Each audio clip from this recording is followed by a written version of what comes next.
High friends, welcome to Kanchan's recipe. आज एक नवीन recipe घेऊन आलो आहे, गाजरचा हलवा. आई आपल्याला इन्ग्रेडियंट सांगणार आहेत. हे 1 किलो गाजर धुवून किसून घेतलेले आहेत. 1 वाटी साखर घेतली. एव्हरीडे किसचे दुधाचे पावडरचं पॅकेट घेतलं आहे.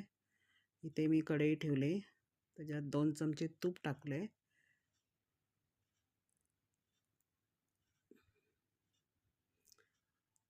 त्याच्यानंतर त्याच्यामध्ये आपण किसलेले गाजर टाकून घ्यायचे.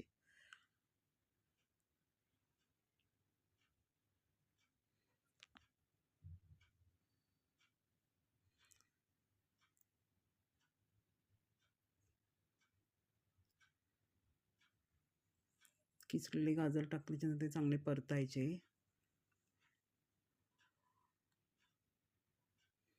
परतून झाल्यावर ते चांगले परतून घ्यायचे तुपामध्ये आणि झाकण ठेवून वाफेवर 15 मिनिटासाठी ठेवून घ्यायचे. मध्ये झाकण काढून मध्ये मध्ये हलवून ते चांगले परतून घ्यायचे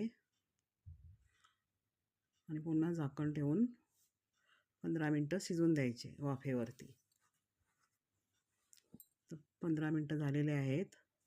गाजर चांगले शिजलेले आहेत. हलवून त्याच्यामध्ये आपण 2 कप दूध टाकायचं.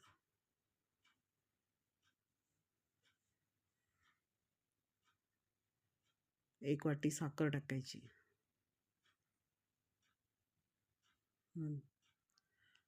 आणि एव्हरीडेचं दूध पावडरचं पॅकेट फोडून त्याच्यामध्ये टाकून द्यायचं.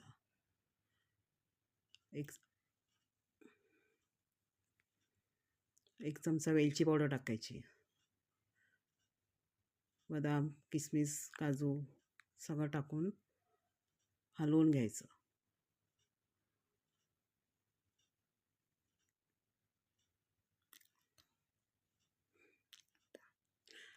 तो एव्हरीडेचा दूध पावडर हे दुधाची पावडर टाकायची. याच्याने कोणता खवा बिवा टाकायची गरज लागत नाही. याच्याने गाजराला खूप छान लागतो. हलवून चांगलं परतून घ्यायचं आणि झाकण ठेवून पुन्हा थोडं 15-20 मिनटं शिजून द्यायचं. ही झाली आपली गाजरची रेसिपी. आपली गाजरची रेसिपी रेडी झाली. खूप यम्मी दिसते. प्लीज तुम्ही ट्राय करा आणि नक्की आम्हाला सांगा कमेंट्समध्ये. आम्ही तुमची कमेंटची वाट बघतोय. Please check. थँक्यू.